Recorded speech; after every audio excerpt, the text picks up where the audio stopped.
যাই আমার মেয়েকে হত্যা করছে তার একটা আমরা বিচার চাই।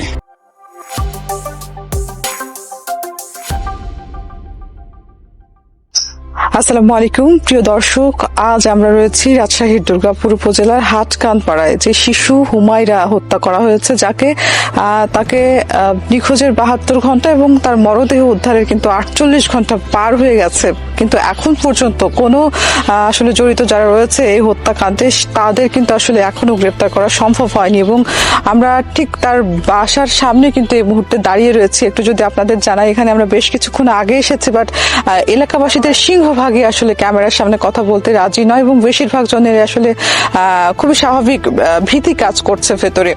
এবং আজকে আমরা সারাদিন হয়তো এখানে থাকবো, আপনাদের জানানোর চেষ্টা করব। আমি আশা করছি যে পুরোটা সময় জুড়ে আপনারা সাথে থাকবেন। আমি মোহাম্মদ রফিকুল ইসলাম রাজীব। হুমায়রা হচ্ছে আমার ভাস্তি, আমার চাচাতো ভাইয়ের মেয়ে হুমায়রা। আচ্ছা, গত শুক্রবারের দিন বিকাল 5 ঘটিকার সময় আমরা খবর পাই যে হুমায়রাকে খুঁজে পাওয়া যাচ্ছে না। তখন থেকে আমি হুমায়রার দাদার সাথে, মোহাম্মদ ইসমাইলের সাথে সব সময় বিভিন্ন জায়গায় খোঁজানে ব্যস্ত। প্রথমে আমরা খবর পাই যে বাচ্চাটা তাহিরপুরে আছে। তখন তাহিরপুরে আমরা 5 জন একটা সিএনজি যোগে যাই, যে ওখানে তথ্য নিয়ে দেখি যে সে বাচ্চা আমাদের বাচ্চা না, গত একদিন আগে হারাইছিল সেই বাচ্চাটা তারা ওখানে হস্তান্তর করে দিয়েছে। আচ্ছা ঠিক আছে, তখন আমরা চলে আসি। বিভিন্নভাবে খোঁজাখুঁজির মধ্যেই থাকি। যেদিনকে হুমায়রাকে পাওয়া যায়, এখন জীবিত পাওয়া গেছে কি মৃত পাওয়া গেছে আমি জানি না। আমি আর আমার চাচা দুর্গাপুর থানায় অবস্থান করছিলাম, ওসি সাহেবের সাথে কথা বলছিলাম। ওই সময় বাসা থেকে একটা ফোন গেল আমার চাচার কাছে যে বাচ্চাকে খুঁজে পাওয়া গেছে। এখন আমরা রাজশাহী মেডিকেলের উদ্দেশ্যে রওনা দিচ্ছি। আচ্ছা ঠিক আছে, ও কথা শোনার সাথে সাথে ওরা সিএনজি যোগে রওনা দিল। আমি আর আমার ইসমাইল চাচা ওই দুর্গাপুর থানা থেকে মোটরসাইকেল যোগে আমরা মোটরসাইকেলটা নিয়ে যাই হচ্ছে গগনবাড়িয়া মোড়ে মোটরসাইকেলটা রেখে ওখান থেকে একটা সিএনজি রিজার্ভে চলে যায়। ওখানে যাওয়ার পরে দেখি বাচ্চাটা মারা গেছে, দুঃখজনক বিষয়। তারপরে ময়নাতদন্ত সেদিনকে হলো না। পরের দিন আমরা আবার যাই, যে পোস্টমর্টম করে নিয়ে আসি, নিয়ে এসে রাতের বেলা এখানে দাফন সম্পন্ন করি। আমাদের এসপি স্যারও এখানে আসছিল।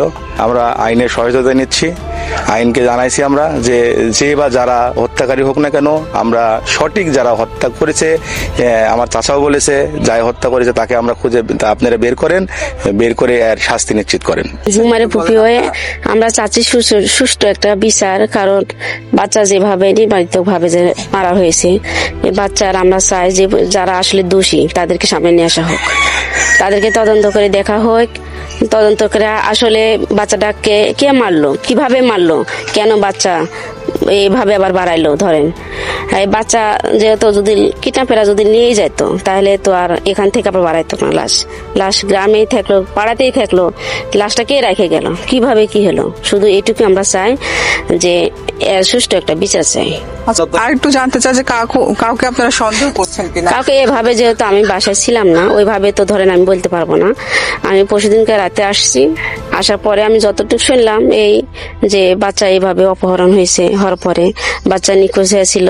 বাচ্চা তবে বিষ পান করে বাচ্চাকে মারা হয়েছে, বিষ দেওয়া হয়েছে বাচ্চাকে। এখন বাচ্চা লাশটা আমি গতকাল দেখলাম যে লাশটা এত মর্মান্তিক ভাবে হয়ে আছে যে লাশের দিকে একবার তাকালে আর দ্বিতীয়বার তাকানো যাবে না। দর্শক, হুমায়রা যখন নিখোঁজ হয় ঠিক তার আগে কিন্তু সে খেলাধুলা করছিল তার আশেপাশে যে বাসার যে বন্ধুরা রয়েছে তাদের সাথে। আমি তেমনই একজনের সাথে কথা বলবো। তোমার নাম কি? সুমাইয়া। তখন তুমি হুমায়রার সাথে খেলছিলা না? কতজন খেলছিলা তোমরা? কয়জন? আমরা 4 জন। 4 জন খেলছিলা। তারপরে খেলতে খেলতে কি হলো? হুমায়রা হারিয়ে গেল, কোথায় গেল? ওই ওদিক থেকে বাইরের দিকে আসলো, নতুন স্টপ পড়েছিল, তা স্টপে মহিলা পড়েছিল, তাই ভয়ে ওদিকে যায়নি, হলো দাঁড়িয়ে গেছিল, ওদিক থেকে আর পাওয়া যায়নি। তখন কি সে একাই গেছিল নাকি কেউ সাথে করে নিয়ে গেছিল তাকে? একাই গেছিল। একাই গেছিল? তুমি দেখেছো তো তাই না যে একাই গেছিল? দৌড় মারে গেছিল। দৌড় মেরে একাই গেছে, তারপরে তোমাদের কাছে আসেনি? না। প্রিয় দর্শক, এখন আমি যে জায়গাটাতে দাঁড়িয়ে আছি এই জায়গাটাতে কিন্তু আসলে বিকেলবেলা যে শিশুটিকে হত্যা করা হয়েছে হুমায়রা, সে কিন্তু এখানে খেলছিল। 4 জন মিলে যাদের সাথে খেলছিল আমরা তাদের একজনের সাথে কথা বলার চেষ্টা করেছি। আমি যদি বলি যে আমরা ঠিক ডান সাইড থেকে আসলাম যেখানে হুমায়রার বাসা, এবং এই জায়গাটাতে সে 4 জন মিলে খেলছিল। এখানে আশপাশে আরো বাসা রয়েছে এবং এইখানে হুমায়রার যে বাবা শান্ত, তার কিন্তু চাচার বাসা এইখানে, এবং এগুলো কিন্তু আসলে তাদেরই পরিবারের এক একজনের আসলে বাসা, এবং এই জায়গাটাতে 4 জন মিলে খেলছিল। আমরা এখন যাওয়ার চেষ্টা করব যে কোন জায়গা থেকে তাকে পাওয়া গেছে। তো আমরা এক পর্যায়ে দেখলাম আপনাকেও পুলিশের ভ্যানে ওঠানো হলো।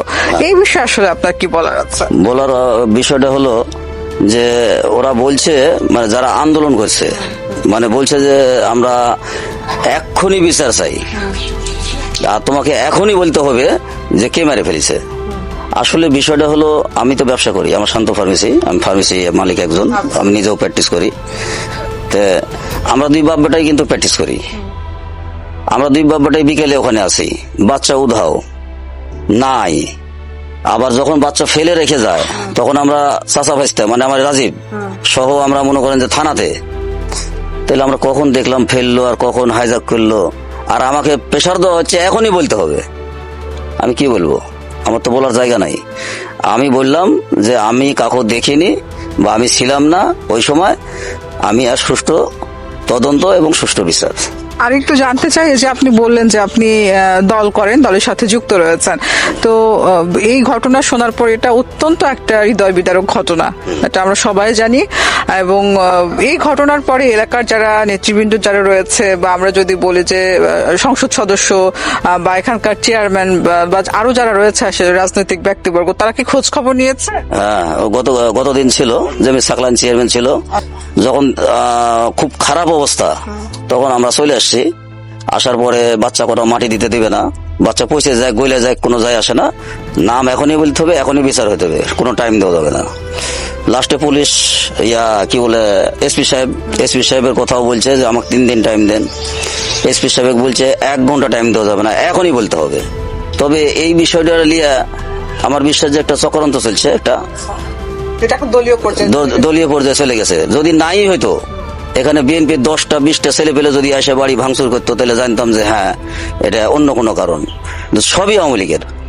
আমরা সকাল থেকে আসলে আপনাদের এখানে আছি, আপনাদের আশেপাশের সবার সাথে কথা বলার চেষ্টা করছি। আপনার বাবার সাথে কথা বললাম, যার দিকে আসলে আঙুল উঠানো হচ্ছে, আপনার ভাই, তার সাথেও কথা বলেছি, এবং এলাকার মানুষের সাথে কথা বলেছি। এখন সবকিছু মিলিয়ে আপনি আসলে চাচ্ছেন?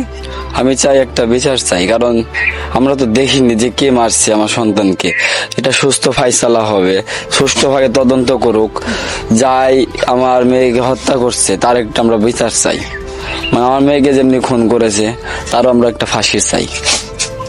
আচ্ছা, আরো একটু জানতে চাই, প্রথম দিকে আসলে একটা ভিডিও ছড়িয়ে পড়েছিল, যে আমি জানি না সেটা ফেক কিনা, যে আপনার কাছ থেকে নাকি মুক্তিপণ চাওয়া হয়েছিল, এরকম কি কোনো ঘটনা ঘটেছিল? ফোন আমাকে দিয়েছিল, বলছে আমি থানার ওসি। আমি তো আসলে থানা যাই না। পরে আমি আমার আব্বুর নাম্বার দিলাম, পরে আব্বার সাথে কথা বলে বলছে যে আমাদেরকে টাকা দাও, তোমার মেয়েকে আমরা 5টার মধ্যে পৌঁছে দিব। তারপরে কিন্তু মানে কত টাকা এটা বলেনি, তারপরে খালি ফোন দিচ্ছে। কোন থানার ওসি টাকা চাইতো? মানে এটা কোনো থানার কথা বলছি, দুর্গাপুর থানার কথা বলেছে আব্বাকে, কিন্তু আসলে এটা ফেক। আমরা তো চিনি কিন্তু আসলে এটা তো ফেক। আমরা এটা নাম্বার দিয়েছি, আমরা থানাতে নাম্বার দিয়েছি, ওরা তদারকি করছে। এখন দেখা যাক কোথিকার লোক। অনেকবার শুনছি যে পাবনার লোক, এখন দেখি কি হয়। কন্ট্যাক্ট করে দেখছে যে পাবনার। আমরা আপনার বাবার সাথে কথা বললাম, ঠিক আছে, আপনি যেহেতু আসলে হুমায়রার পিতা, আপনার আসলে হয় না যে কখনো রাজনৈতিক ব্যক্তিবর্গের দিকে এখন আঙুল কিছুটা চলে যাচ্ছে, কিছুটা আপনার চাচাতো ভাইয়ের দিকে চলে যাচ্ছে বা চাচির দিকে চলে যাচ্ছে, সবকিছু মিলিয়ে আসলে সন্দেহ কাউকে করছেন কিনা একেবারে খোলাসা করে দিতে? না, আমি কাউকে সন্দেহ করছি না। যদি করতাম তাহলে ততদিন এখানে কেউ থাকতো না, তাকে আমি তুলে দিতাম। যদি আমি করতাম তাহলে তাকে পুলিশ ধরে নিয়ে যেত, যে যা কিছু করতো।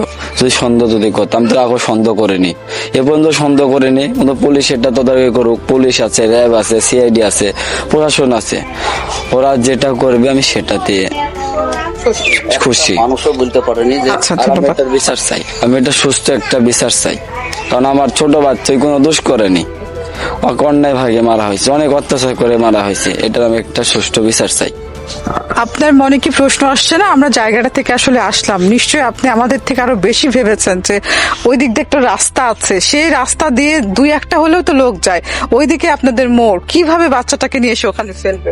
আপনার কি মনে হচ্ছে না যে আশেপাশেই থাকতে পারে বাচ্চা? আশেপাশে হতে পারে, কিন্তু এটা এমনকি আমার এলাকাতে হতে পারে। অনেক সময় তো ধরেন রাস্তা দিয়ে সবসময় তো মানুষ যায় না, রাস্তা তো ফাঁকা থাকে, পাশে সিএনজিও রাখা থাকে, অনেক মানুষ থাকে, অনেক সময় রাস্তা পুরোটাই ফাঁকা।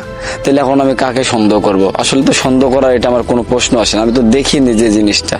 আমি কারোর উপর দোষারোপ দিতে চাই না, কারণ আমার জন্য একজন যাই অন্যায় করেনি তাই কি জন্য শাস্তি ভোগ করবে? যাই অন্যায় করেছে তাই শাস্তি পাক, আমি এটাই চাই। আপনার বাবাকেও কালকে পুলিশের ভ্যানে তোলা হয়েছিল, সেই বিষয়ে আপনার বক্তব্য? এখন আমি সেটা পরে শুনেছি, এ বলে ডিবিতে বলে ধরে নিয়ে গেছিল ওখানে আমাকে সিআইডি ওই নিয়ে গেছিল এই কারণে, বলছে যে ওই আপনাকে একটু সেভ করি, মানে ওখানে দ্বন্দ্ব। ঠিক আছে, এই ছিল আপনার টেলিফোন। জি জি। দর্শক, ঘটনায় যেন নতুন নতুন আসলে মোড় নিচ্ছে। আমরা একটি বিষয় জানছি এবং সেটি থেকে কিন্তু আরো নতুন নতুন বিষয় বের হয়ে আসছে। আমি এখন যে জায়গাটিতে দাঁড়িয়ে রয়েছি, ঠিক এই জায়গায় কিন্তু শিশু হুমায়রাকে আসলে ফেলে রেখে যাওয়া হয় হত্যার পর, এবং সেই জায়গাটা কিন্তু এখন তদন্তের জন্য এখনো কিন্তু দড়ি দিয়ে যে মার্ক করা আছে। আমি যদি একটু দেখাই আপনাদের, আমি ঠিক এই বাসাটার কিন্তু ওই পাশ থেকে আসলে দেখিয়ে আসলাম যেখানে বাচ্চাটা খেলছিল, এবং আমরা যার সাথে আসলে খেলছিল সে একটা বাচ্চার সাথে কথা বলেছি।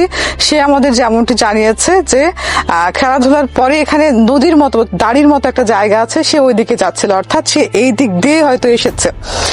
এখন আমরা যদি একটু এদিকে যাওয়ার চেষ্টা করি, এইদিকেও কিন্তু একটা রাস্তা, এই দিক দিয়ে আসলে এসে ওই বাচ্চাটাকে ফেলে রেখে যাবে। এই যে লোকজন তো যাতায়াত এইভাবে করে, সো কারো তো চোখে আসলে পড়ার কথা। এইখানে আমি একটু দেখাতে চাই আপনাদের, এখানে আসলে আমরা প্রথমে যেমনটি জানছিলাম যে এই যে নিহত হুমায়রার বাবা যে শান্ত, তার ভাই রাজীবের দিকে প্রথম থেকে আসলে আঙুল উঠছিল, এবং আমরা ঠিক তার বাসার এখানে এসেছি। বাট এই যে এইখান থেকে যদি আমরা দেখি যে এটা আসলে একটা প্রশ্ন থেকে যায় যে এইভাবে জনসম্মুখে কিভাবে আসলে ফেলে এই জায়গায় রেখে যাওয়া যায়।